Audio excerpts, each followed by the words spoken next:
Ladies and gentlemen, please welcome back David Icke. Thank you. Thank you. Thank you.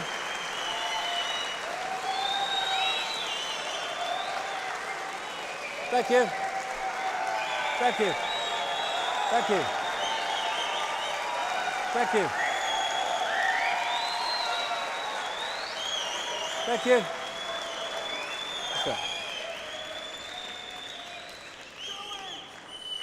Look at the muck in here.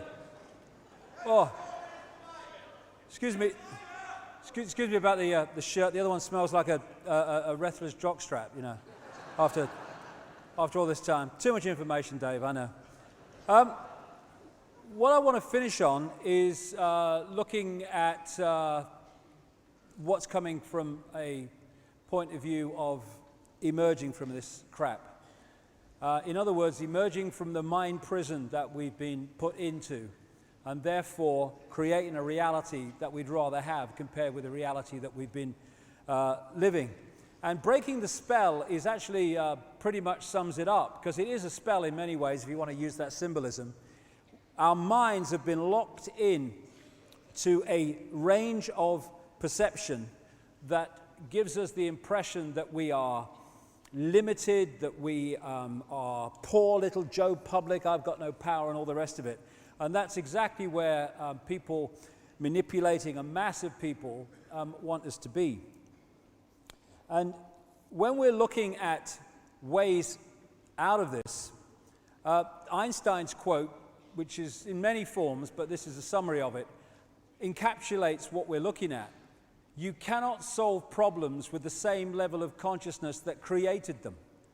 Now, what we have in the world is a series of problems created, and then they'll change a political party or they'll move another dark suit in from somewhere else, but they're of the same level of consciousness as those who created the problem, so the problem just goes on getting compounded because we've not reached that level of going beyond that and looking at it from another direction and seeing a way to change what we want to change.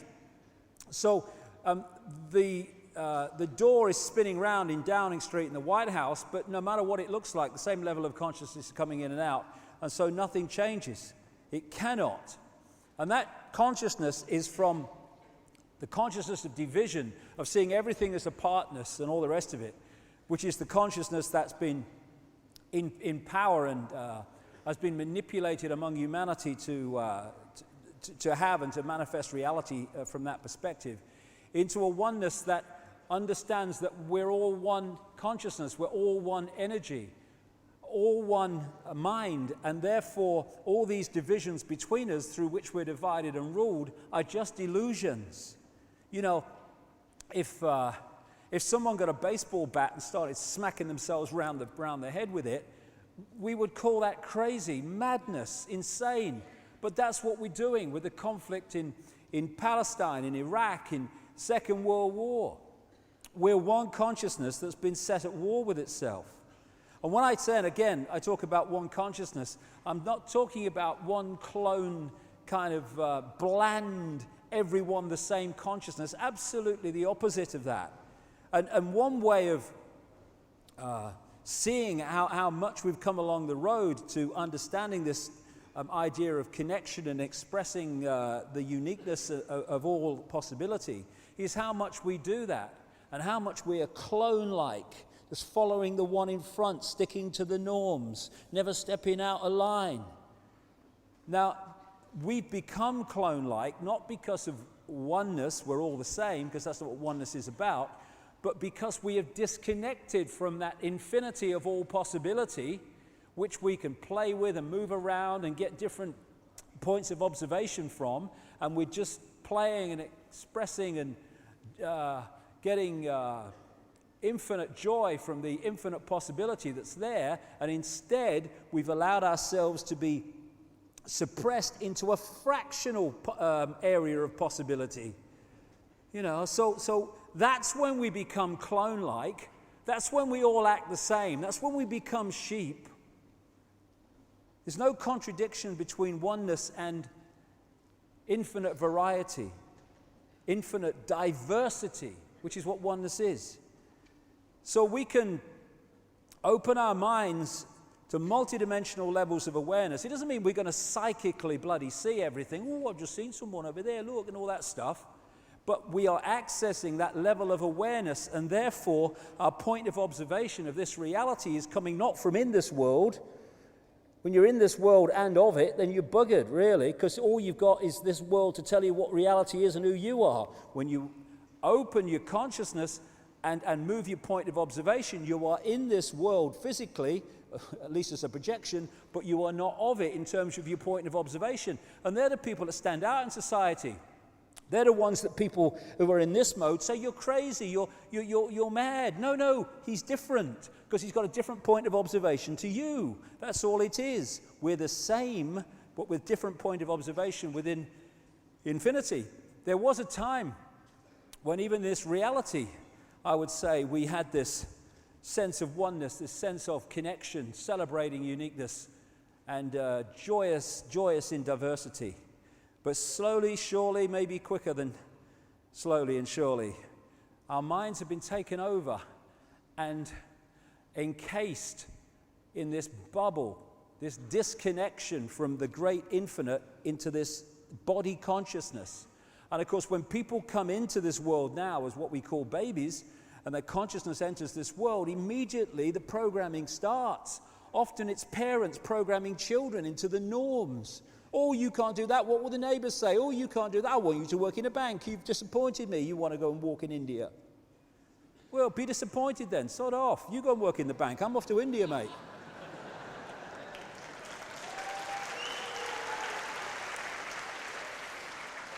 And this kind of symbolizes this picture from earlier in the War Memorial in Sydney, Australia, the way we've been encased and suppressed and therefore lived this false identity, this mask that I was talking about, of false identity.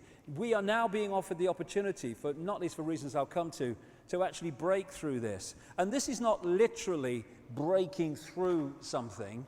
It's a vibrational freedom. Because once we open our minds and open this, because, you know, I would say that the real Trinity ain't Father, Son, and Holy Ghost. It's left brain, right brain, heart, chakra, vortex, the center, the balance point. When these three things are working in unison, we have the balance of all possibility.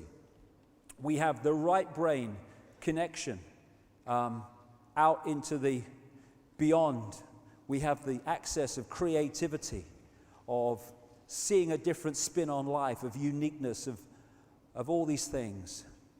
The left brain, which is here for a reason, decodes this stuff and brings it down into a structural level that we can deal with within this reality. And this is the balance point between the two, which takes us way, way out there into realms of understanding beyond words, beyond anything that we can understand through this level. And those three things working together, decoding reality, bring balance. This would never allow this to get involved in the stuff that we've been talking about, in control, in abuse, in war, in conflict. It wouldn't go there. If this is going to be used to function within this reality, it is on this and this terms, not on this term, on the terms of this isolated left brain consciousness that is isolated from the rest of existence, working in its own sub-world of structure and competition and all the rest of it. When these three things are working together, then we can decode reality in a way that the left brain alone could never even think about doing. And when we start to do that, when we start to open our minds, and all these phrases we use that absolutely encapsulate what we're talking about, when we open our minds and start to access and decode a much wider range of frequencies, suddenly the reality that we create, the way we see this reality and perceive it of what it is, just expands into a level of understanding that is just beyond anything we could imagine before when we're here, thinking everything's real and solid and apart and divided. And that's when the box goes on. The difference between the two is fantastic in terms of our perception of reality, and we are now in a process where this is taking place, where this box is coming off more and more people, and the true nature of who we are is starting to be understood and expressed. When I started on this journey talking about some of this stuff, not like as much as I am now, but in the same themes, it was like, you know, get me a wall, I'll give you an impression. No one wanted to know, it was crazy and all the rest of it. But over this last 20 years, I've almost been a barometer of it. I have seen this incredible change where more and more people are expanding their consciousness and going, whoa, I can see it now. Why couldn't I see it before? Because you weren't decoding reality in a way that you could see it. You were stuck in the box, stuck in the vibrational box where we all start out. And talking of boxes, these entities, this force that seeks to control us, is not an all-knowing, all-powerful, all-wise force. It is able to control us only by putting us in a smaller box than it is in. That's only the way it can do it. Anyone who wants control over people, anyone who is so insecure that they need control over people, because there's nothing more that absolutely shows blatant insecurity, extreme insecurity, than wanting to control other people and wanting to know the outcome of everything before the game starts. That's insecurity. Secure people, they kind of, okay, how it turns out, that's fine. But I'm just going to enjoy the moment and live the moment. No. Insecure people, no, how's it going to turn out? All the rest of it. And so these people are desperately insecure, and there's a good reason for that. The reptilian genetics, the reptilian brain, is very much about survival. Survival, fear of not surviving. And because of the nature of what we're talking about, these entities have a massive fear of not surviving. Everything is not about survival. This is why they want to know the outcome of the game before the game starts. Because, survival. And there can be no kind of states of flux. I can't deal with states of flux when I don't know the outcome. We've got to control the outcome. Everything is control, left brain structure. And so they've had to control us, who have the potential to be infinite possibility, having an experience in this reality, which is what we are. We have to be put in a smaller box than them. And so what they're working on is intellectual knowledge, if you like, of how reality works, and therefore how they can manipulate it, and suppressing the knowledge of among humans of how reality works, so they are in a position of power. If I know things of great significance and other people don't, I'm in a position of power over them. That's why we've had the suppression of knowledge and the passing it over through the secret society network to the chosen few. Knowledge is power. That's what it's about. But it's intellectual knowledge. It's cleverness, not wisdom, that they work with. They're very clever. The way they've structured society to get the outcome they want is very clever, but it isn't wise. And cleverness without wisdom is the most destructive force on earth. It's very clever to create an atomic bomb. It's not very wise to do so. They are not the same thing. And so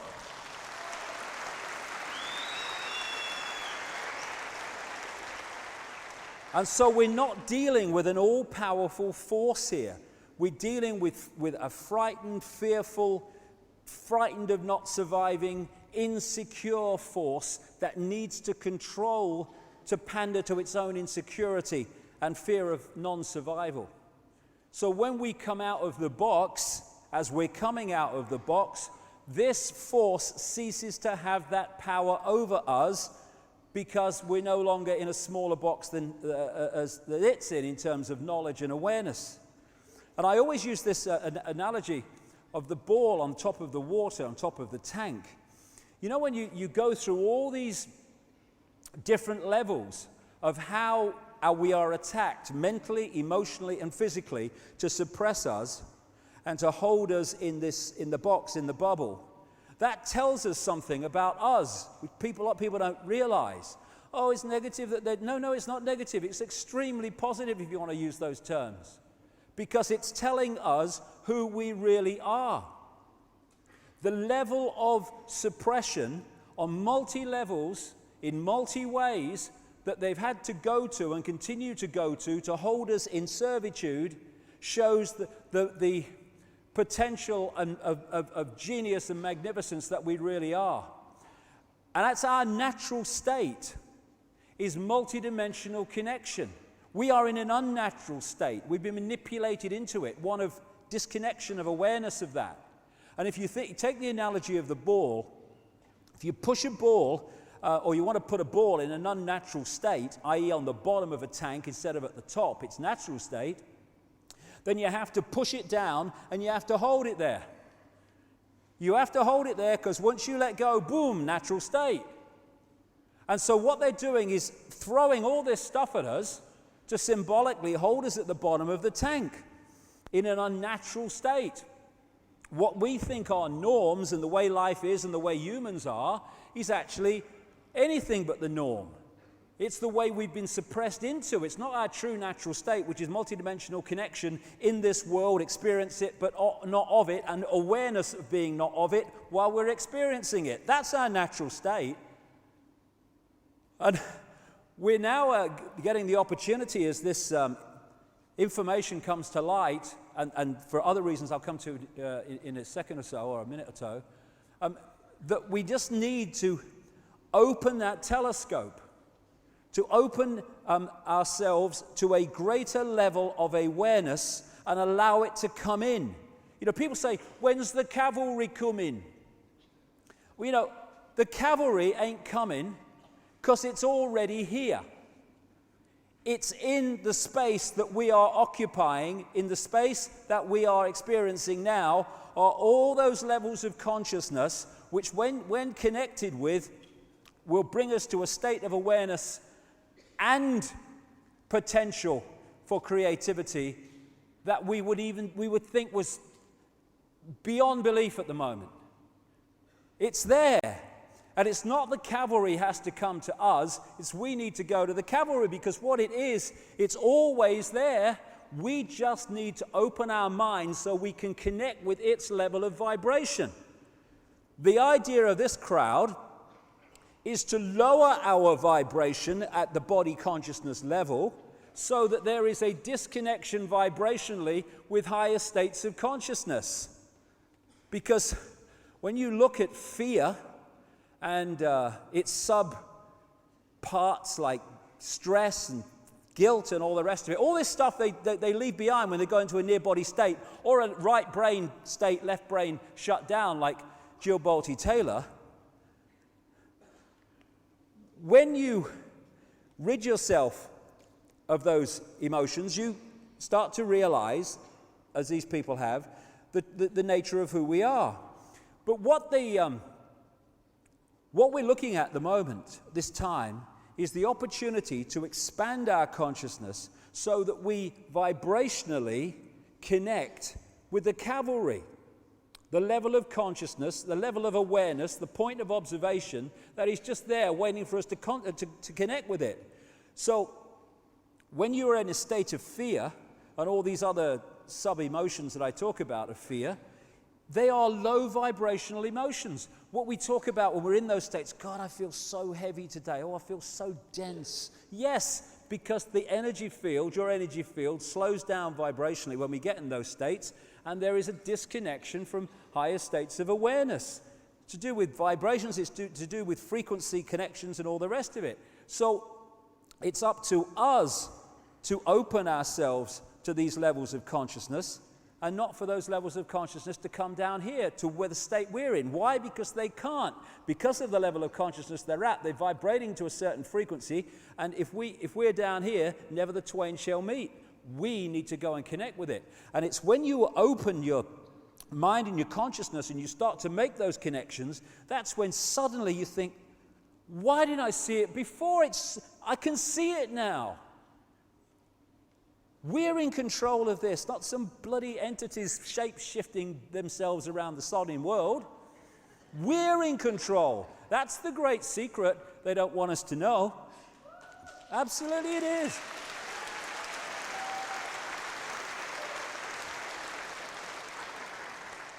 So this is the level at which the change will take place. And when that takes place, our awareness changes, our level of consciousness changes. This changes because this is a projection of our level of consciousness. The projection, if we start looking out there, then we're in trouble. It's in here. It's when we do that we start getting out of the box. It's a vibrational escape and a vibrational getaway car caused by us changing and opening to a higher level of consciousness. Now, this is doing the rounds quite a lot at the moment. The law of attraction, they call it. I've been talking about this for years in terms of what you put out is what you pull back. But I think there are a lot more elements to it than some people seem to think. When you are in a certain vibrational state because of your emotional, mental state, all the rest of it, you're putting out a vibration that reflects that. It's like I call it magnetic attraction, basically. Vibrational magnetism, I call it. And that is going to lock into vibrational fields of like frequency, and it's going to draw them towards you like a magnet. So what you put out, you lock into and draw towards you. When people, I've met so many people that keep attracting the same kinds of people into their lives. And I'm watching it and I'm thinking, sodding hell, not another one. It's like it's just the same as that last bloke and the one before him. Why? Because what's going out ain't changing, so what's coming in isn't changing. Because what we draw into us as relationships and jobs and experiences and all that stuff is a reflection, a holographic reflection of us. We all live in our own little universes, really. There are points where we share the same basic reality, but we live in our own universes because what we're putting out is what we're drawing towards us. The question is, how do we change what we're putting out? Fear. We attract to us what we most fear. When I was a kid, I was terrified of dogs when I was a kid. And whenever I went out, the dogs always came for me. I mean, honestly, you got a complex. I lived on a council estate in Leicester, and it's full of houses now, this place, but there was a green in the centre of it. And as I walked across, I used to get the bus. It was only one stop. I used to get the bus in the end to avoid going across this green, because I went across this green, the dogs came out for me. Row, row, row. My mates left them alone. And we go, hey, bloody hell, why am I so unlucky?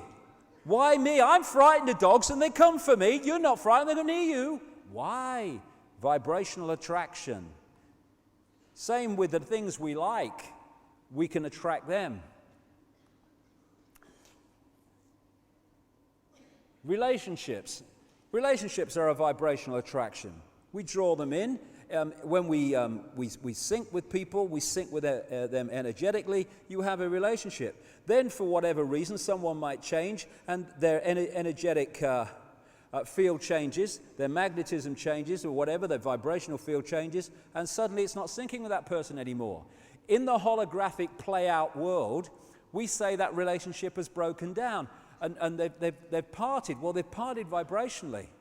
And sometimes, that's good, because you You get things from each other and you learn from each other, and then, hey, it's time to move on and have other experiences. But it's the vibrational connection that draws them in. It's the same with jobs. It's the same with luck. Luck. Why are some people lucky and why are some people unlucky? Because what they're putting out is what they're drawing towards them. I watch in sport and football and stuff, and sports people. These people that they get so close to winning, but they never quite can win. It's almost like they're frightened of winning.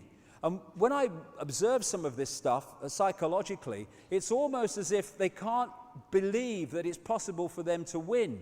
Oh no, that happens to other people. It doesn't happen to me.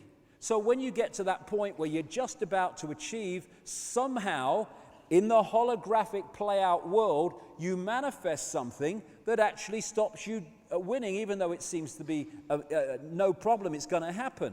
And it's what people call having a self-destruct button. Just when you're about to achieve something, where's the button? Boom! Oh, something's happened, and it doesn't achieve what is obviously going to happen. It's because of the energy we're putting out, which is a reflection of our mental and emotional state. And one real big energetic magnetic attraction of reality is intent, I've found. Intent. An intent, this is what I'm going to achieve. This is what I'm going to do. This is what I want to do. This is what I will do. When that intent goes out, it goes out as a vibrational field, and it draws back towards us all that we need to achieve that intent every time.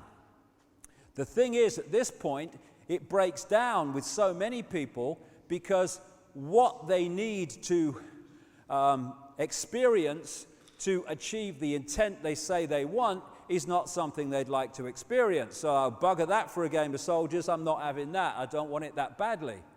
And when we start to transform, things start to change in our energy field. When that happens, things that we were drawing towards us in the old energetic state are not making a vibrational synchronization anymore.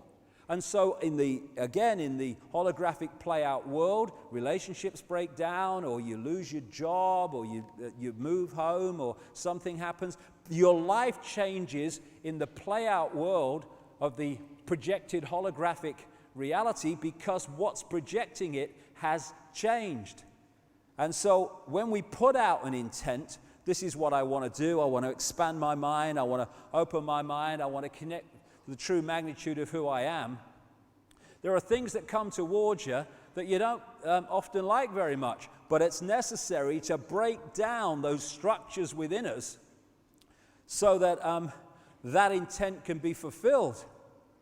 There's this DVD that's been going around for a little while now called The Secret, which is based on the law of attraction. And, you know, I think the principle, there's a lot to be said for it, but I do think it can be very simplistic sometimes, this stuff about law of attraction. The idea that if you keep visualizing a Ferrari, that somehow you're going to have a Ferrari, and, you know, and you put Ferraris all around your house. You know, I'm visualizing I'm going to get a Ferrari. Well, the thing is, maybe you will get a Ferrari. Good luck to you. Don't see myself anything in them, but that's just me. But if your journey, what you've come to experience and what you've come to do, does not sync with having a Ferrari, then you can wallpaper your bloody house with Ferraris. It ain't gonna happen. It ain't as simple as visualize a Ferrari, law of attraction, brum, brum, brum, here I go. It's the totality of the energy field that we create that draws in our attracted reality. One part of that is the range of energies or vibrations and frequencies that we are accessing. The more expanded that is, the larger our state of awareness, the more our energy field in embodiment is affected by that. That affects what goes out, it affects what comes in. What our energy field contains from all these different influences together makes the magnetic connection which we draw into us. The astrological influences our own energy field also affect the overall mix of the vibrational field that we are projecting. Because, as I said earlier, when you're born at a certain time, the energy nature of you and where you're born is affected by where the planets are, so you're going to have a slightly different, or sometimes significantly different, energy field influenced by the planetary and star influences than someone born at a different time. And then there's also the journey. We come in with a certain amount of coding that takes us through a journey, and sometimes maybe a challenge that we will then follow without realizing we're following it. And so when I look at my life, there are many times when I've said that. Why me? What have I done? I remember in the early 90s, I'm thinking, I only want to kind of be spiritual like, and I get all this shite thrown at me. You know, and it's like, why me? Oh my God, what have I done? I'm only trying to do some bloody help. Come on, what's going on? And then I look back and I see those nightmare experiences as my greatest gift. My greatest gift. We are often offered our greatest gifts magnificently disguised as our worst nightmares. Because we are what we are at this point, not despite what has happened to us, nice, not so nice, and all in between, but because of what has happened to us. That's what's brought us to this state. And there was a time in my life, like everyone else's life, when I was, shall we say, aware of how people saw me.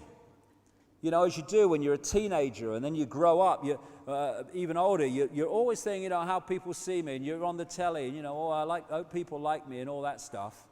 And you are, in other words, you are looking for external approval, because that helps your insecurity. When I went through the extraordinary levels of ridicule that I went through in this country, in the 1990s particularly, it was a nightmare. I couldn't go down any place in Britain without being laughed at, ridiculed, all that stuff.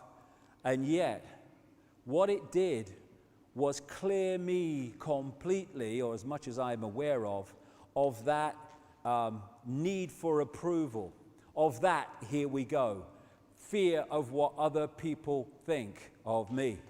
That's what it did.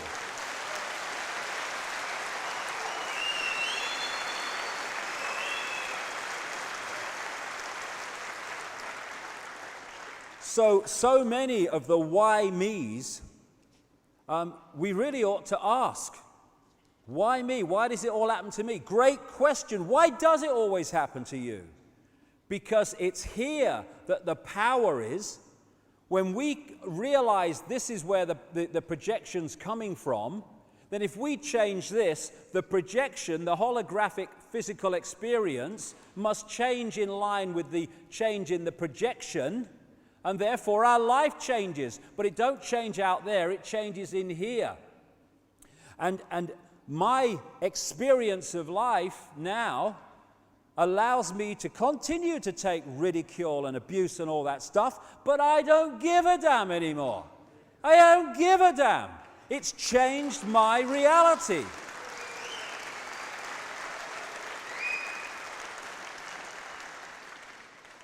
There's a lot to be spoken for about worst nightmares, because so often they are our greatest gifts. Not always, but so often.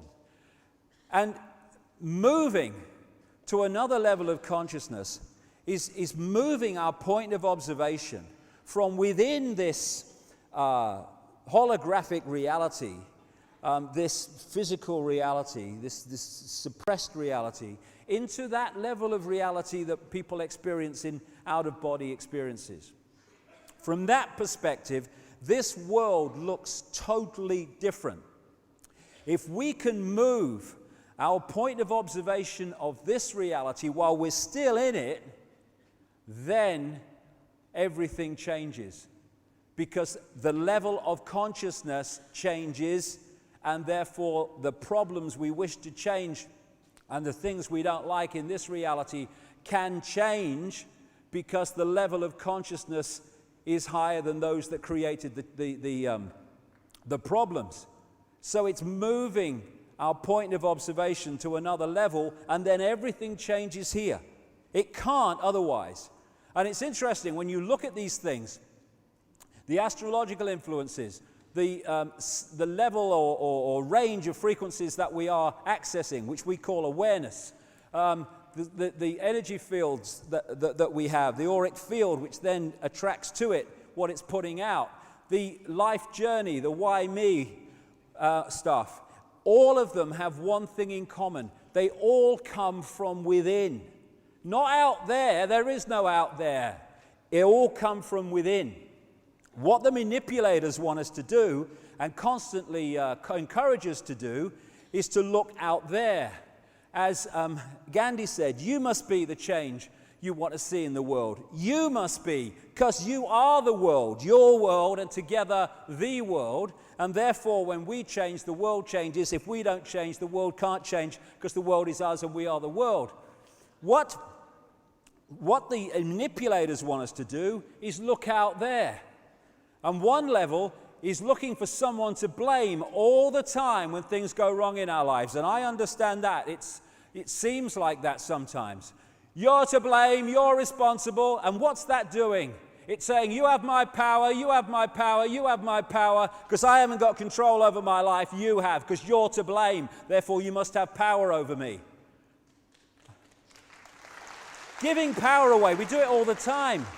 When we go, hold on a second, how have I created this situation? How can I uncreate it? Now, where's the power gone? Thank you, I'll have it back. You're not to blame. I'm not even to blame. But I'm just using my knowledge now to change the reality I don't like, because I have the power, because I'm creating it. Therefore, you don't have power over my life. I have power over my life. Thank you very much. Completely different point of observation. Now I'll change my life, because you're not in control of it. I am. Luck. Luck. Luck, oh, I'm so unlucky. Why? Put it out, bring it back. You know, I've observed so many people, bloody hell, I've observed me bloody self through my life. When you see the same recurring thing, oh, I'm so unlucky, oh yeah. Why? Why? Power back, I'm in control. So, when we look out there, and this is what we're encouraged to do, it's like looking at a movie screen because you don't like the movie, i.e. your experienced reality, and starting to shout at the computer screen or at the movie screen. Oh, yeah, don't like this movie. Change it, change it. You're mad, mate. It's a bloody movie. It's a projection. You can't change it by shouting at it. It's your fault. The projection is back there, or behind there in this case. That's where it's coming from. So if you want to change the movie, mate, go and find the projector, and then this must change. You ain't going to change the movie by shouting at the sodding screen. But what do? Every day we shout at the sodding screen, because we don't go to the projector, which is projecting it. Why? Because it's much easier to think it's someone else's fault. We talk about, people controlling and stuff like that. A few people can't control billions unless billions allow themselves to be controlled. Responsibility. Let's take it back here.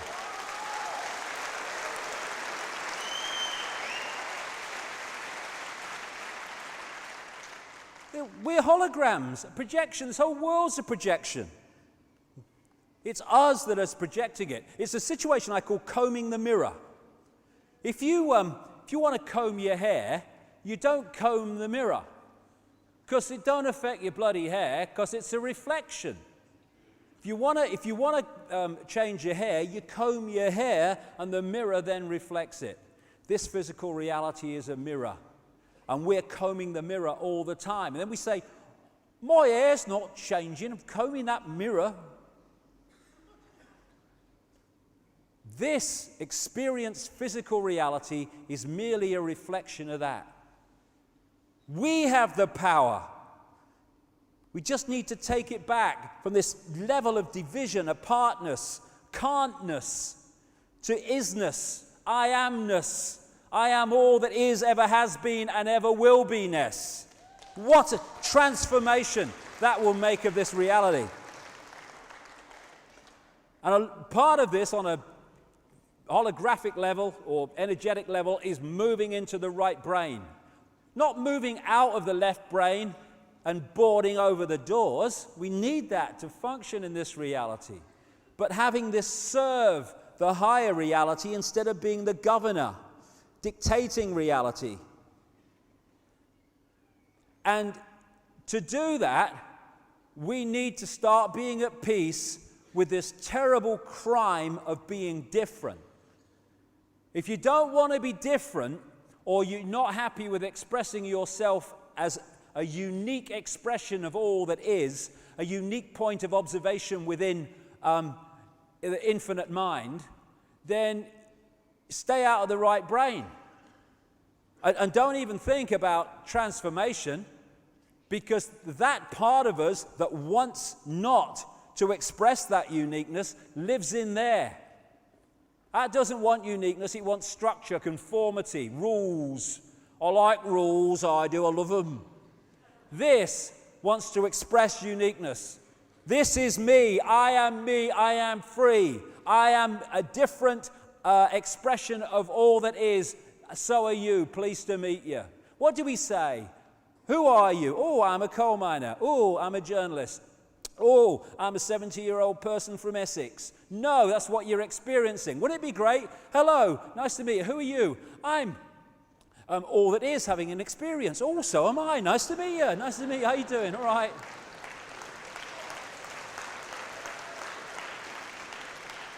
That's what we are. So it's starting to let go this fear of being different, this fear of being different to the norm. Oh, what will my mother say? Or what will the mates at work say? Or what if I do? Well, I tell you what, this is my view, just my view, okay? If they, mother, father, family, people at work, blokes down the pub, can't respect your right to express the full magnitude of who you are, Sodom, mate. What's Sodom?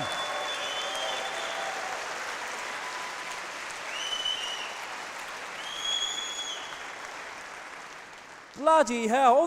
My friends, they try to make me conform. They're ever so good. Oh, really? And all this is blood's thicker than water. No! No! Their families and parents and children and all that stuff, they can have great connections and have a wonderful relationship. But just because they're parents and children and sisters and brothers doesn't mean they necessarily do that. What we call brothers and sisters and all this stuff, they're holographic projections. That's what they are on this level. We are consciousness. They are consciousness. We're all one consciousness. It doesn't mean that one consciousness is more special or in relationship to another one, and so we have to conform to that one thinks because they're our parents. Sod that. Respect me, respect you. Everyone's a winner. Tell me to live the life you want me to lead on your bike, darling. This is what it takes to move out of suppression into freedom. And you're not kind of being horrible about it and saying, oh, you know, horrible and that business. You're saying, if you can't respect my right to be who I am, then you're just going to have to move aside, because I am going to be who I am, whether you like it or not. You can respect it or you cannot respect it, support it or not respect it, but it's happening, because this is me. And it's amazing when you actually take these situations on, how other people around you actually do start to come towards you and say, okay, I'll see it. And if they don't, well, they don't, fair enough. I'll see you on another dimension, we'll talk about it. No problem. We'll have one of them vibrational beers. Free your mind. Free your mind. I found this. I only found this morning. I only put these things together finally this morning. Funny enough, I'll just keep getting ideas in my head. And I found this one, stop making excuses. That's absolutely, because this is what we do. We decide that we want to do something. And then we start making excuses about why we don't do the things we need to do to achieve what we decide we want to do. So all the time we throw in little excuses in the way. Oh yeah, I'd like to do it, but the Super Bowl's on. Oh, I'd like to do it, but there's a good match on tonight. Oh, I'd like to do it, but this is happening, and so I've got to put it off and do that. Well, you know, I'd like to tell these people around me that they're not going to suppress my life anymore, and I'm going to express my full uniqueness. But what I thought is, you know, there's something coming up. I don't want to upset people, so I'll put it off. I'll do it next week. All the time we can do this. Now, we either want to be free or we don't want to be free. We're going to go for it or we're not going to go for it. Of course, there's diplomatic ways of doing it, but so often I see, and I do understand it, wanting to avoid what is necessary to achieve what people claim they want, and the excuse list just goes on and on and on and on and on. And instead of you're to blame, it's like, how can I find a situation to explain away why I'm not doing what I say I want to do? Clear your mind. This is a good one. I've done a lot of this over the years from what I used to be. You know, I have this thing which I call the deathbed experience, or the deathbed reality, even a way of putting it. You're lying on your deathbed, you've got 10 minutes to live, and you're looking back at your life. How much of what wound you up, made you unhappy, made you stressed, made your life unpleasant, you got angry about, how much of it in that deathbed experience, 10 minutes to go, actually matters? Sodding next to nothing, if that. Nothing. And it's another way that we get trapped in this out there holographic reality, which is getting attached to things that don't matter. You heard what he said about me. Oh, I'm disgusted. I'm so upset. Don't give a shit, mate. Don't give a shit. It doesn't matter. What's it matter? You know why it matters? Because you've made it matter. I think that David Icke's mad, crazy, an idiot. Thank you for sharing that with me. End of frickin' story. Write your opinion. I have a right not to be affected by it. Doesn't matter. Thinks I'm crazy? Good luck to him. Brilliant. I don't think I'm crazy. I'm not affected by that. And I don't get stressed. Oh, how can you say that to me? I'm now getting stressed. I'm getting into a low vibrational state. Why? For something that doesn't matter. If I'm lying on my deathbed, I look at all these people that have heard this abuse at me, and all these situations, I go, that was funny. What a laugh. What a laugh, really. Right? And yet at the time, you can get really caught in it. And if we clear our minds of what matters, because, again, what it is, it's moving our point of observation from this reality to the out-of-body reality, because when we're out of body, none of this crap matters. You talk to out-of-body experiences. Hey, Jill Bolte-Taylor, when she's having the stroke and went in the right brain as the prime reality. Hey, this is La La Land, it's lovely. Oh, it doesn't matter, all that stress is all gone. I haven't got it anymore. And the trick is moving that perception of the out-of-body, higher consciousness, there is no time, no sequence, all that stuff, moving that into this reality, not 10 minutes before we move out of here, but when we're in it and living it and experiencing it, because that will completely change as we move that point of observation, the way we live our life, what we can achieve, and the way we interact with reality. So much that we think matters doesn't friggin' matter. It doesn't matter. Okay, I'm in another dimension now. What was all that went on? I don't know, I can't remember, mate. How are you doing? All right, I haven't seen you since you were, in Egypt. And what's it? So how are you doing now? Doesn't matter. It's just an experience. And this is the sequence that I found people seem to go to and I went through. The first stage of the opening to freedom in its true sense, is to realize we are in a situation of slavery.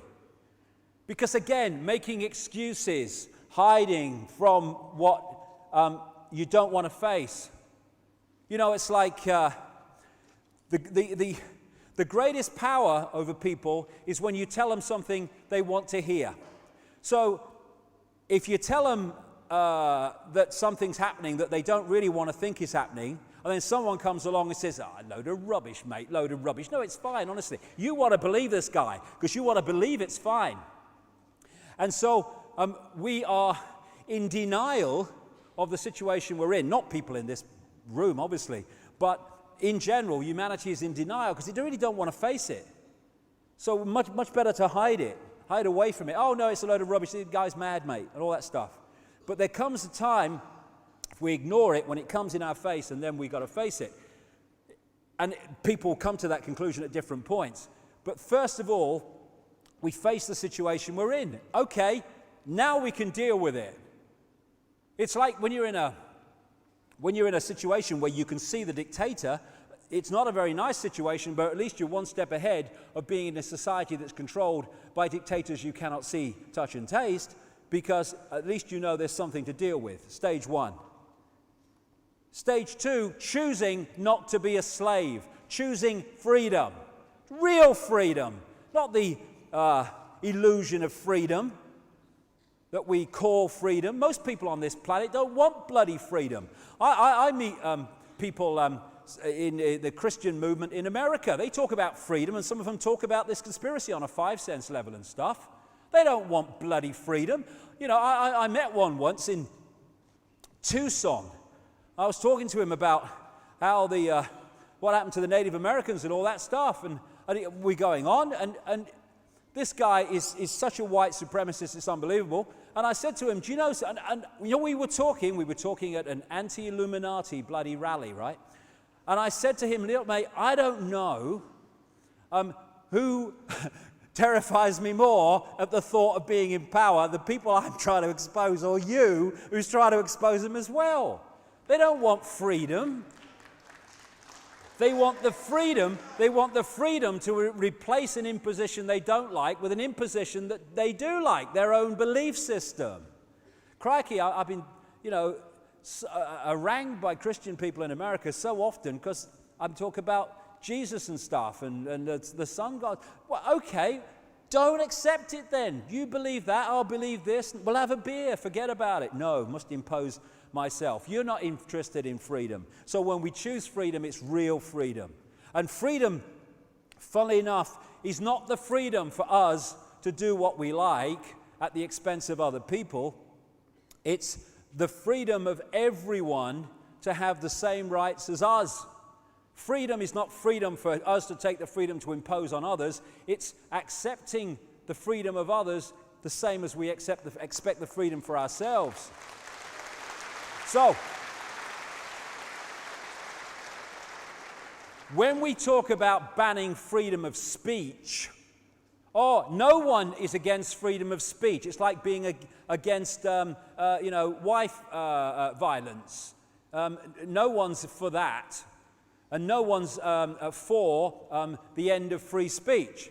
But then they start dealing with what free speech is. Oh no, you can't have free speech to say that.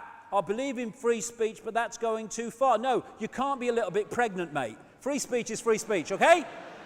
You can't edit it, right? And when it comes to freedom of speech, people should have the right to say what they want and all the rest of it. And anyway, don't we want to know what people think about things rather than all going on in the shadows and no one knowing what's really going on? Of course, freedom of speech is freedom of speech. It's freedom, funnily enough, for people to say things we don't like and to stand for their freedom to say things we don't like as much as to stand for freedom to say what we do like. Freedom is freedom. It's indivisible. So, I choose freedom. I'm not going to be a little bit free, I'm going to be free. And I have a simple philosophy. People say, freedom, that means you do what you like. I have a simple philosophy. Do what you like, so long as you don't impose it on other people. Real simple. And people say, well, no, that would be chaos, that would be anarchy. No, it wouldn't. Be opposite of that. Well, what about people who murder people? Well, I think that's imposing your will on somebody. Do you think that might be that? I think we might just kind of, and we can do this. Someone wants a party. Some kids want a party. The local people don't want the noise. What happens in this world now? Left brain structure. You've got to make a decision. Are they going to have the party? Are you going to have the noise? We'll go with the residents. They've got to vote, okay? Now, what we can do, they want a party. They don't want the noise. We must find a place for these kids to have a party where these people are not affected by the noise. Everyone's a winner, sorted, harmony. This is what society can do. Most of the problems are not real problems. They're just the fact that we don't want to sort them out because we don't want to change society in a way that will sort them out. Simple as that. And when we choose freedom, again, I choose freedom, but not when there's an R in the month there's a good match on. And not if I have to face this official bloke who looks pretty nasty. I don't choose freedom then. Making excuses. We can make excuses not to express our freedom all the time. And if we do that, then we're never going to be truly free. Then we get, after acknowledging our situation, making the choice to change, then we can start the transformation. Why? Because when we go for it, real choice to be free, then everything changes. Energetically we change. What we draw to us changes.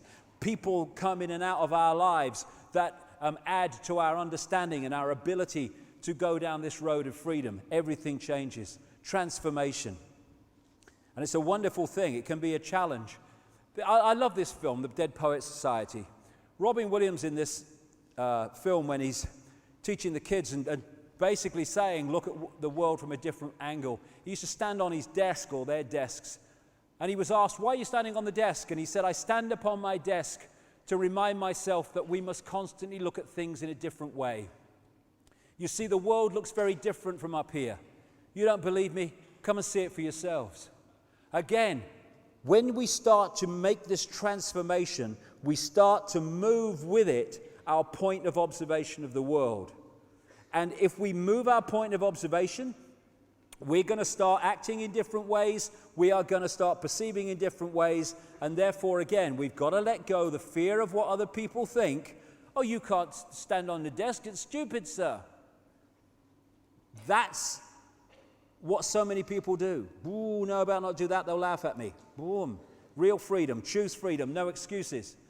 And you look at the world from a different angle. You stop seeing yourself in these terms. Little me. I can see myself down there somewhere. Looking in the mirror. This is me. Hey, it's good. It's a computer. It's a computer. It's a wonderful, incredible thinking energy construct with consciousness up to a point. And it's the great vehicle for us to experience this world, but it's not who we are. And if we identify with it, we identify, apart from it being a vehicle, we identify with the computer and not us. And when we move our point of observation from the fact that we're little me, and this is me, and I'm Ethel Jones and Charlie Smith, out into the greater awareness, and we observe us and the world from out there, then the world looks totally different, situations look totally different, we look totally different, and what bothers us and hassles us and all the rest of it just fades away. It doesn't matter. And this energy field changes what we draw in, and we can create changes, and we are transforming the outer by transforming the inner. As this happens, we start to expand the range of frequencies. We're decoding the levels of awareness that we are able to access to give us insight and intuitive knowing. My God, we're on our way.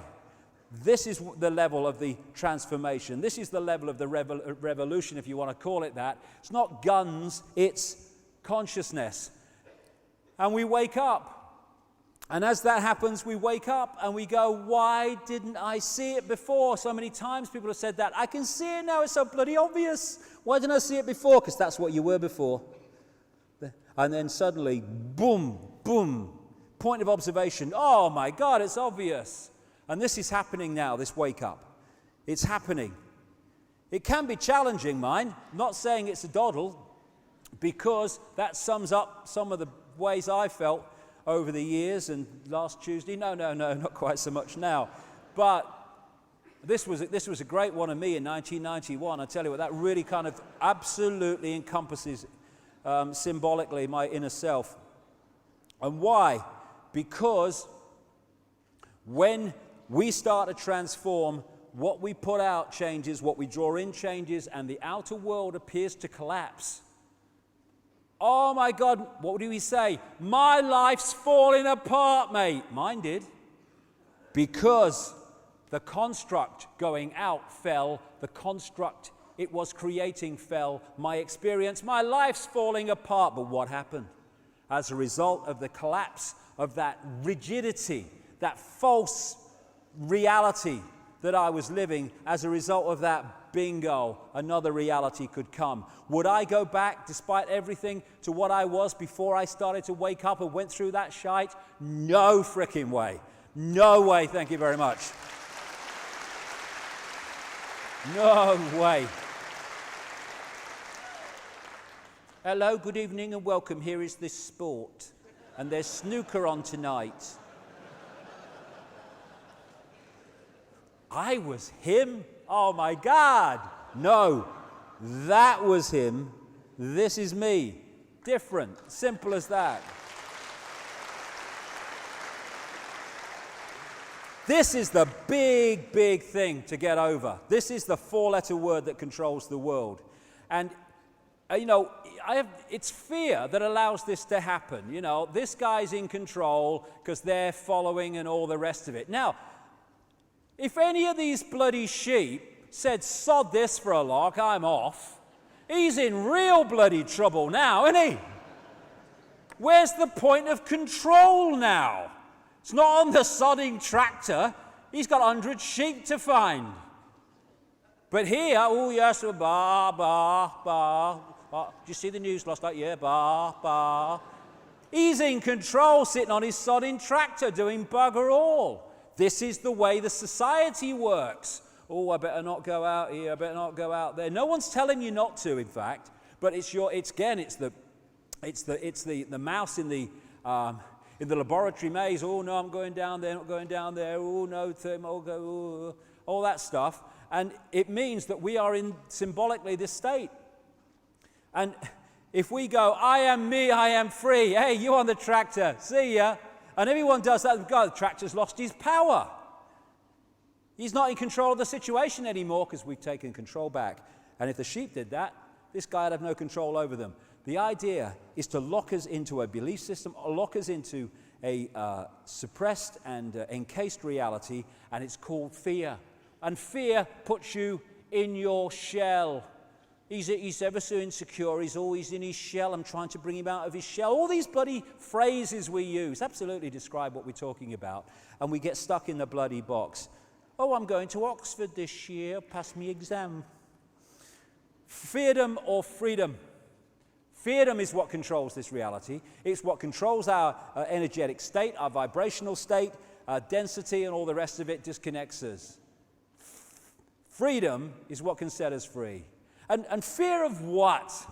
As Gandhi said, today is the tomorrow you worried about yesterday. Was it worth it?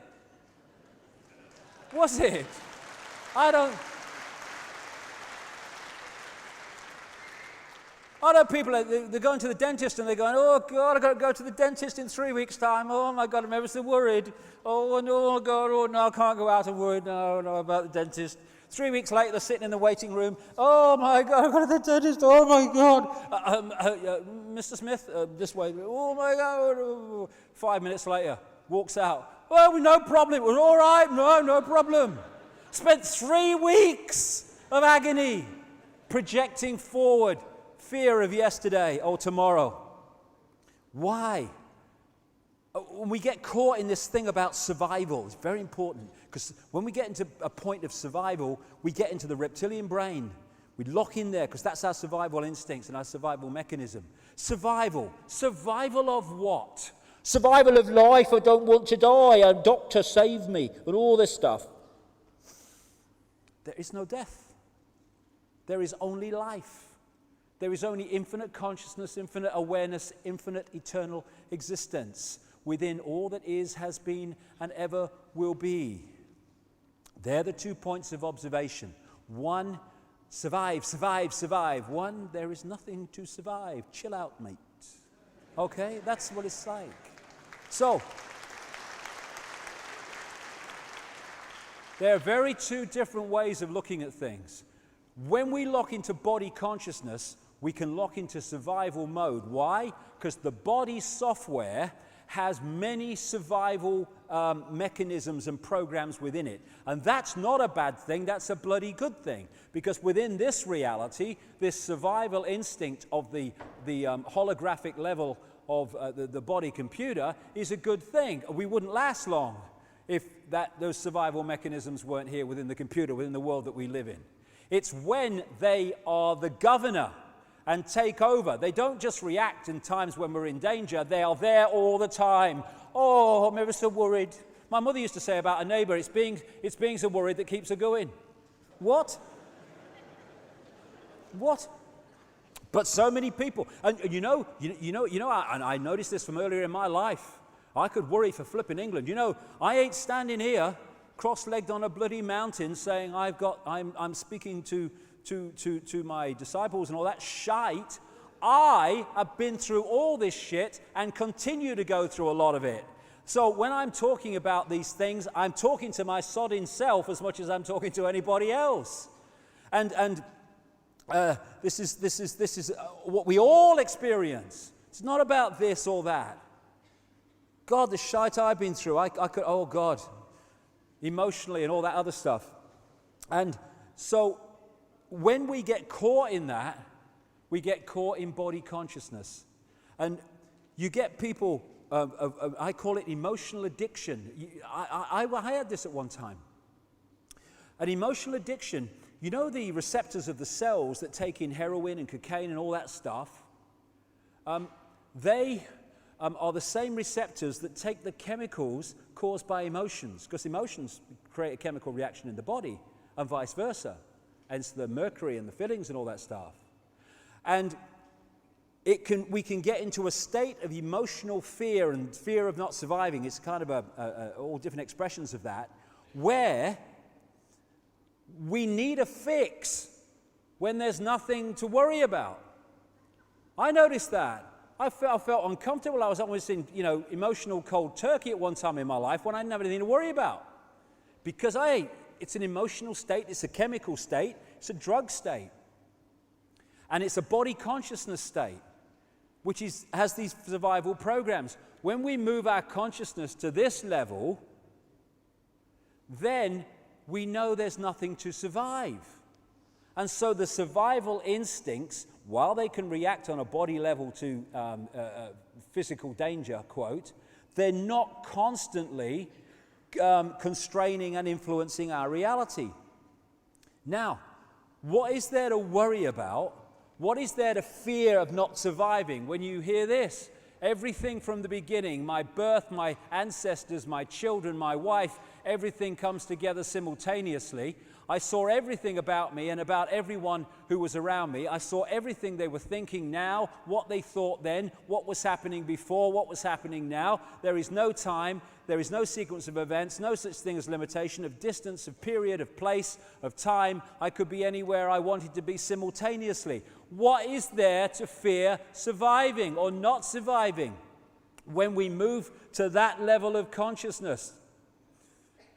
That's the level, if we get to it, and we can come from that within physical embodiment, or what we call it, suddenly our lives transform, and if enough people do it, this reality transforms. Know thyself. That's something that we've been manipulated not to know. Don't ask questions, know the answer. When we're thinking, questions, we're actually saying to ourselves, I don't know the answer. When if we just get to that level of knowing, of intuitive knowing, you find the answer without asking the question. You just know. This asks questions, trying to work things out. Chatter, chatter, chatter, chatter. Wonder what that is. The reason at the level of intuitive knowing, the connection to higher awareness, you know the answer without asking the question, is because instead of asking the question within isolated consciousness, disconnected from infinite awareness, you're now connected to infinite awareness. So instead of asking the question, you know the answer, because infinite awareness is the all-knowing. There's where the answers lie. Without asking the questions, you just know. I just know I've got to be so-and-so tomorrow. How do you know that? I don't know. I can't explain it. I just know. And you go, and what happens? Something happens that takes you forward. Whereas you'd have gone, no, I can't do that. No, you can't do that. You've got things to do. You've got to go to the supermarket tomorrow. How do I feel to go there? This intuitive level of knowing is our connection to higher consciousness. And this is, if you watch it, always at war with intuition, nearly always. And when we go with this intuitive knowing, again, right brain, and don't let the left brain dominate. You can't do that. You've got a mortgage, and you've got an appointment tomorrow. You can't do that. You can't go to India. No, you've got a mortgage, all that stuff. This is always telling us what we can't do, because it thinks in such limited terms of structure. This tells us what we are and what we can do. And if we choose to go with it, then we start to break out of this mind prison. And I have to say, what changed my life, I say more than anything else, was when I decided, funnily enough, just before I started to have this awakening, I decided, because of experiences I had, experiences I didn't like again, but were a wonderful gift, I decided that if I ever had a situation again where my intuition said one thing and my head said another, I was going with my intuition every time. And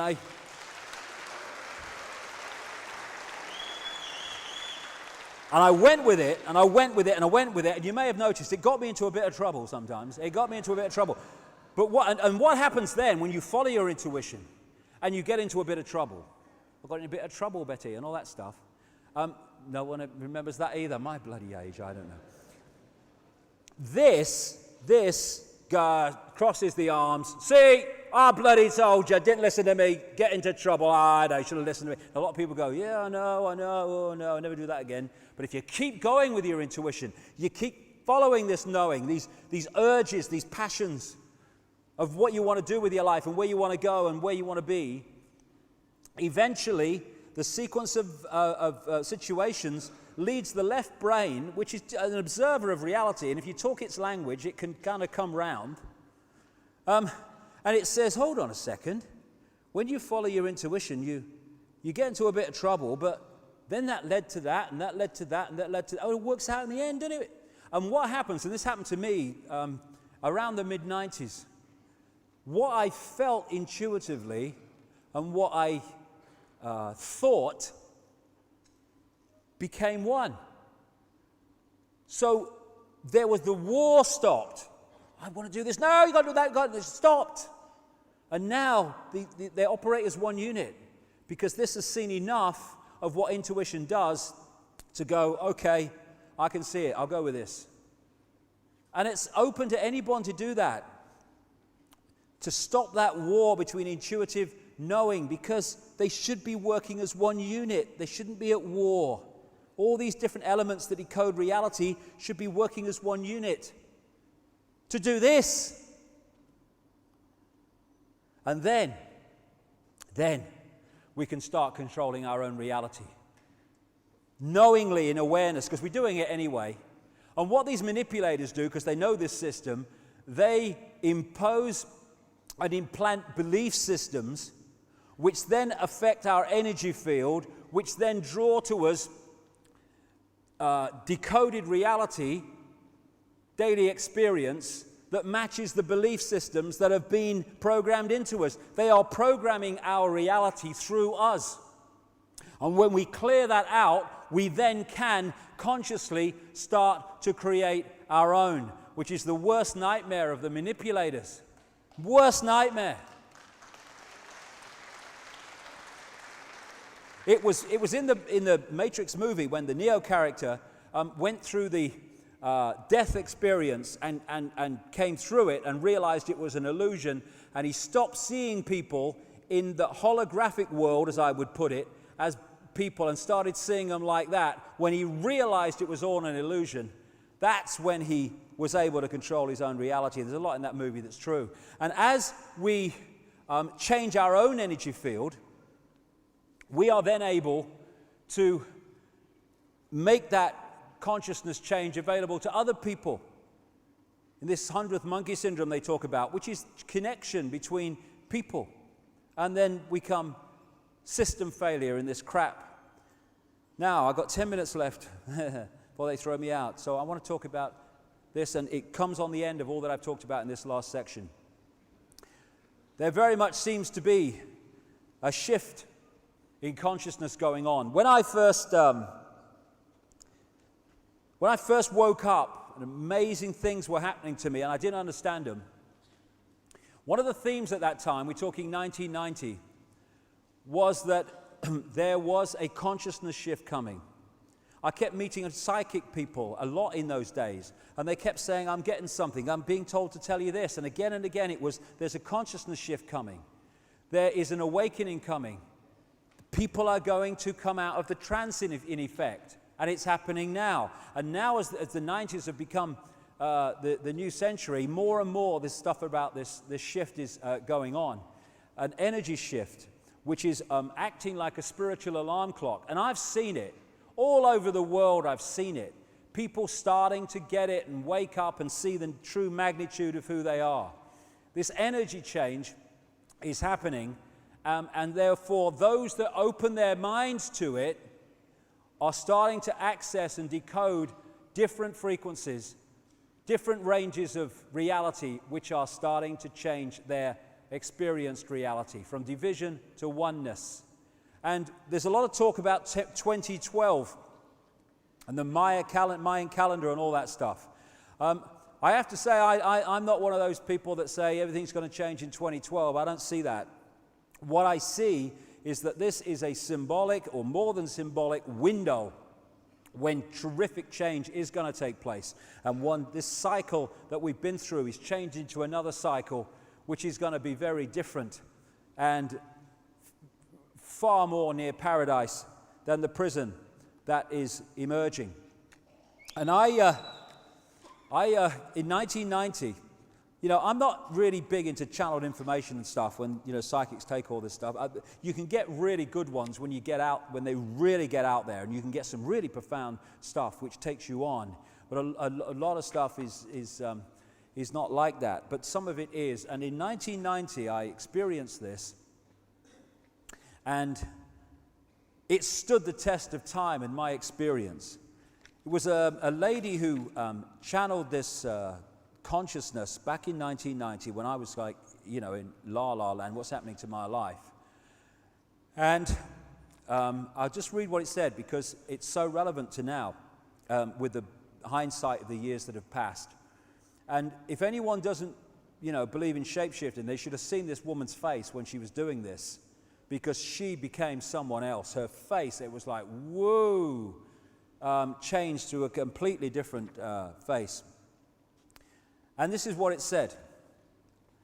I feel you are sensing now the energies coming in, the energies surrounding your planet.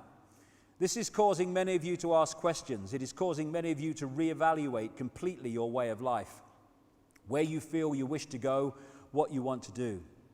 It is causing tremendous upheavals.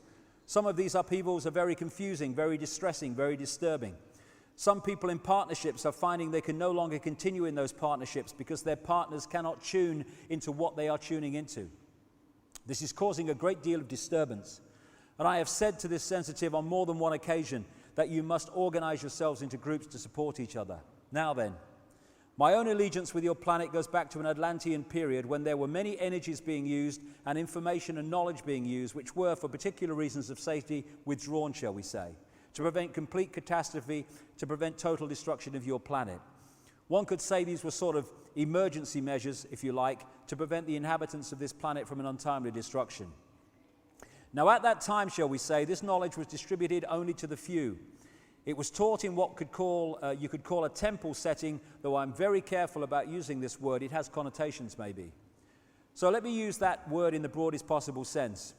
There were those initiated into this knowledge, there were grades of initiation, and those who passed the full initiation, these were known as the guardians of the light and the keepers of the secret knowledge. This is the context from which I'm coming. There was a time when this knowledge and the energies were withdrawn. It is very difficult for me to explain to you precisely what I mean by that, so I will let you mull these things over. As the energies around your planet quicken, this is 1990, so these latent energies, these energies which have been withdrawn, will now be phased back in. They will gradually be awakened. As the consciousness level of your planet raises itself, those of you who are working together to raise your consciousness, you will be able to hold more and more refined vibrations, and so we will be able to use you as a catalyst to be able to feed in more and more energies. Because as we change, we bring this change into this reality. As more of you raise yourselves to meet the challenge, so we can awaken more of these energies. Now, energy is consciousness, and the energies themselves contain the knowledge and the information which is beginning to surface again in your consciousness. So many of you will remember the Atlantean times. You will remember that you communicated with, say, dolphins and whales. You understood these sentient creatures. You could levitate. You could manifest things. You could cause spontaneous combustion by not miraculous means at all. Once you know what you're doing, these things follow. It is a matter of order. Now, I'm looking at a time on your planet when these energies, this knowledge is reawakened and reintegrated into your consciousness. I am not looking at a time when this knowledge will be for the few, but when your whole planet will be awakened to this understanding, which you have simply forgotten. It is not a matter of new information. It is a matter of remembering who you are and where you come from. So you are being asked to change. You are being asked to change in a total way. It is not a matter of small changes, a little thing here, a little thing there. You are really being asked to turn yourselves inside out. There is such a massive shadow which must be cleared, and it is up to workers such as you to focus yourself on that challenge. Those of you who are in the forefront of this, you are rather like a snowplow. You are the thin end of the wedge. You really have, how shall I put it, to a certain extent, I suppose, you have the shitty end of the job. You have an awful lot to do, but nevertheless you are capable of doing an awful lot. That is why you've chosen to come. That is why you've come here for, to really shovel some shit and therefore make some space behind you to make it easier for the others. As in your human body, there are energy lines and meridian lines around your planet, through your planet, which correspond, I suppose, very much to the acupuncture lines and meridians in your body. Where two lines cross, you create a vortex, a tiny vortex if it's two. The more lines that intersect, the bigger the vortex. Therefore, when you have a chakra, you have a large vortex of intersecting energy. It is the same with your planet. Where the most lines cross, there is the biggest vortex. Now, you could say that the plexus in and around the islands that you call the British Isles is the hub of the wheel of plexuses and energies which surround your planet. It has acted in other times like a fail-safe device. In order to activate these chakric points upon your planet, the energies must all cross through the central point. They must all pass through the heart of the pattern. And it's no accident, I would suggest, that Britain and London and Scotland and whatever are one of the major centers for the hybrid bloodlines and the Illuminati on the planet, because they understand the significance of its place, not because of it's a country, but its point on this energy grid. And this is why there are more stone circles and standing stones in Britain, particularly on the western side, than anywhere else in the world per square mile. It's a very, very important place in energetic terms on the planet. And my feeling about this awakening is that this is very, very much involved. I've got a lot more to do on this, to say the least, but I'm sure that the sun is far more than a source of heat. It is a place or an opening, a gateway, where great energetic change and code changes come into this solar system, same with others all around what we call the universe. And I feel that at the elite level, not among the general population, one of the focuses on the sun, or the reasons for the obsession with the sun, is the knowledge of this, right going back to the ancient world. I also feel that the black holes and stuff are also ways that these energetic codes come in and out of this reality. So we're in a situation where there is an energetic change. More and more people are feeling it. Of course, people who are more awake are going to feel it first, but even people you thought were never going to kind of open their minds to this, now they're doing the same. Something's going on, and it's going on in the period that in the 1990s I was told it was going to go on. And we can flow with it, get in the right brain, hey man, and just go with it, and let life take us where it needs to go intuitively, or we can fight it, and in which case we're going to expend more and more and more energy, getting more and more stressful, trying to stay still and to hold on to the way things were, as if the way things were in this manipulated reality are the way things we always want them to be. So this change is giving us even a bigger opportunity to change the nature of the way we see the world and ourselves. And I think it's no accident, the more I understand this, that it's now of all times that this great Orwellian stuff is being thrown at us in every way, in food additives and electromagnetic pollution and manipulation, and all the programming and all the surveillance and all the microchipping. It's a response to the fact that they know this change is taking place, and they're trying to suppress it so fewer people as possible actually start to lock into it and become transformed by it. Because when we do, we're no longer in a smaller box than they're in, and therefore they're no longer in control. And this whole game of soldiers can just break up, because it's a house of cards. It's a house of cards, and we are holding it together. When we go, whoops, thank you very much, not holding that up anymore, bang, gone. We are holding it together.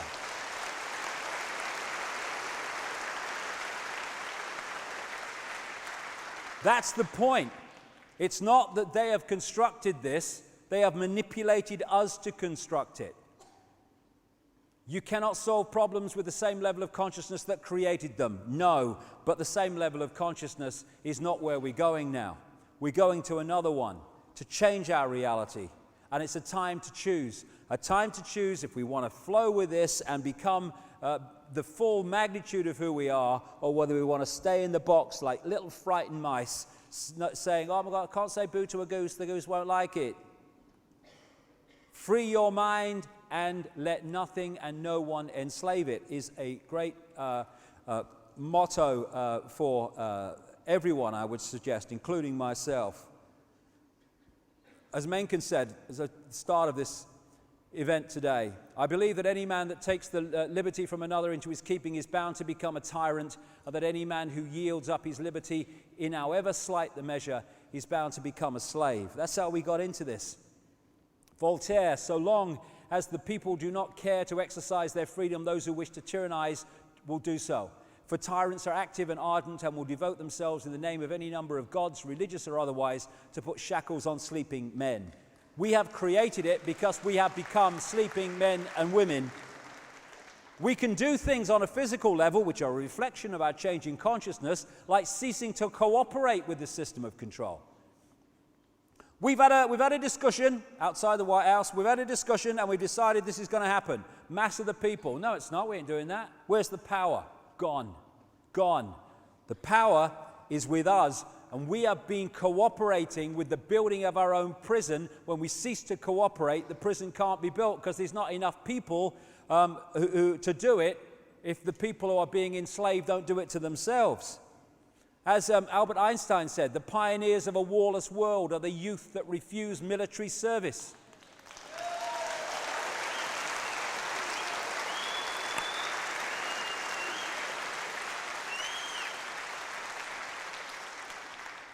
I want to stop war. Well, don't fight then. Don't fight.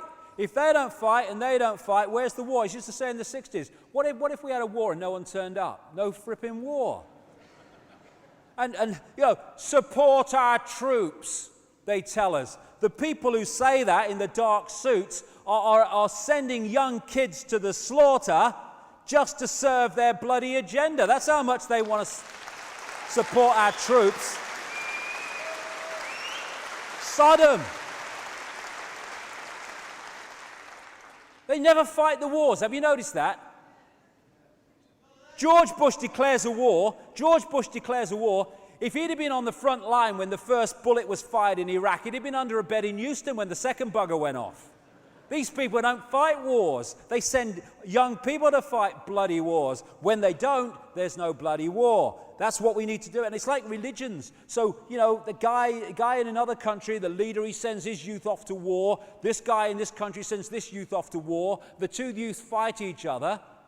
For what? For two pairs of prats with an agenda that they even know about, probably. If we can move our point of observation from in this world to the out-of-body state, then we change our reality. And in an out-of-body state, if we ask ourselves, so often, I say this, what would change this world dramatically overnight is if everyone started doing what they knew to be right instead of what they thought was right for them in the moment. What a transformation that would be. All the time, we intuitively know what is right, but it's like, yeah, but what are the consequences for me? What are the consequences for me, or what's stopping this transformation of this world happening? Because, oh yeah, I think it's unjust, but if I do something about the unjustness of this, what will be the consequences for me? People say to me all the time, insiders, look, I'll give you this information, but don't mention my name, will you? All right, I'll do it then. And when we get to that point where we're doing what we know to be right, instead of doing what we think is right for us in the moment, then everything changes. And what is right for us in the moment? Only what body consciousness thinks it is. In the out-of-body state, when we're in that state, are we saying, oh my goodness me, I ain't half glad that I didn't do what was right there, because I'd have had a bit of a problem here? No, we'd have said, oh, we should have done what was right there, because that was the right thing to do. That's the point of observation when we're out of this program reality. As Martin Luther King said, injustice anywhere is a threat to justice everywhere. Injustice for people we don't like is just as important as injustice against people we do. What would oneness do? That's the question. If we were in that oneness state, what would it do in this situation? Would it say, what are the consequences for me, or would it do what it believed to be right? As this man said, if it's not right, don't do it. If it's not true, don't say it. Well, okay, that's changed the bloody world straight away. As Martin Luther King said, cowardice asked the question, is it safe? Expediency asked the question, is it politic? Vanity asked the question, is it popular? But conscience asked the question, is it right? And there comes a time when one must take a position that is neither safe nor politic nor popular, but one must take it because it is right.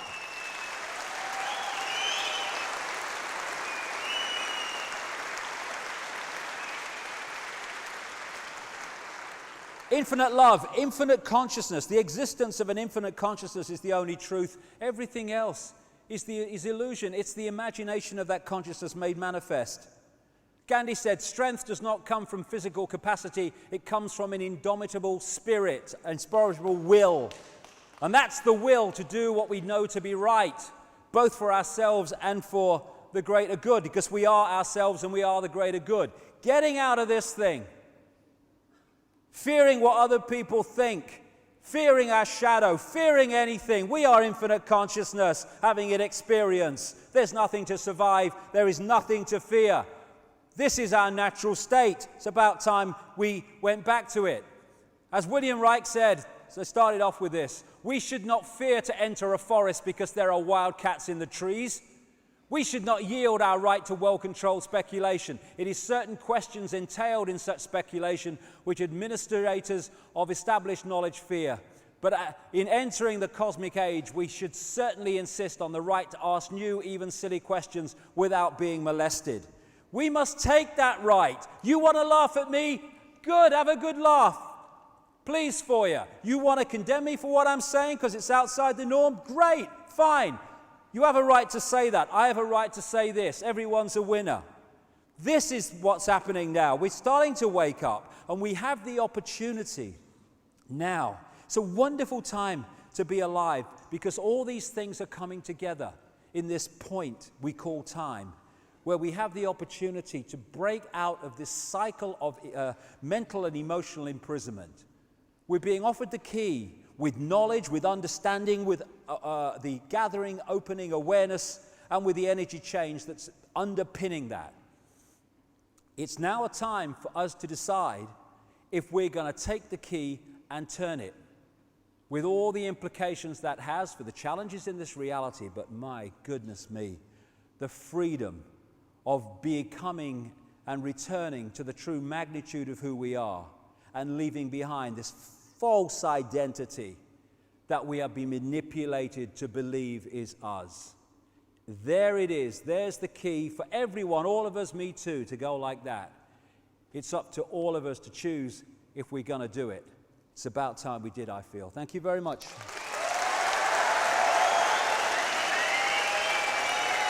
Thank you. Thank you. Thank you. Thank you. Thank you.